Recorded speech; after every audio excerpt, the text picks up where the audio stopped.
Mananatili umanong tapat ang Armed Forces of the Philippines sa kanilang tungkulin na protektahan ang pangalawang pangulo ng bansa. Sa kabila yan ng issue na wala ng tiwala si Vice President Sara Duterte sa kanila dahil sa pagsasawalang bahala nila sa banta sa buhay nito. Si Almar Forzuelo magbabalita.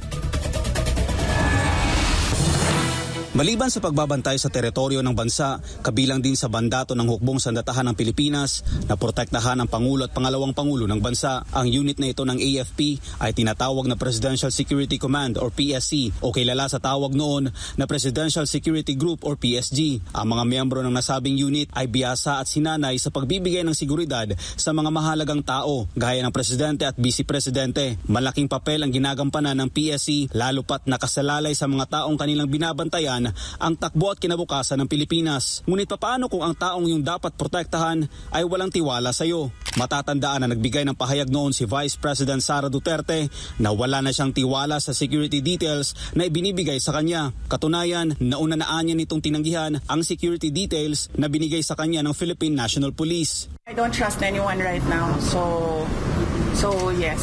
Even your security? Even if PSC acts on what I said, no, I will not accept it anymore. That is what I did with PNP.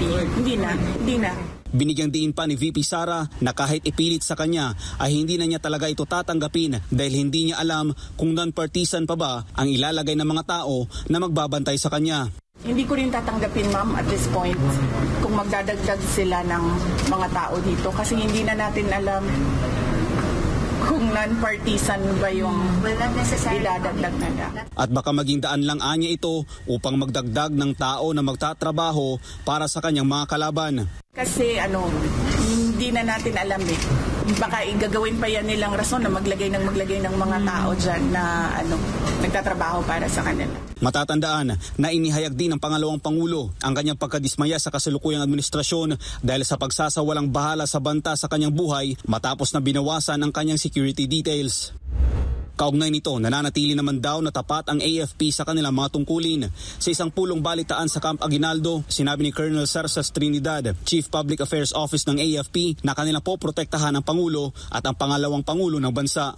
Just to clarify, we would like to emphasize that it is the duty and mandate of the Armed Forces of the Philippines to protect and provide security and protection to our President, primarily, and that of our Vice President. And let it be clear, and we will not abandon those mandates and those tasks given. Tungkol naman sa tanong kung ano ang kanilang gagawin sakaling hindi tanggapin ni VP Sara ang security details, ito ang sagot ng AFP.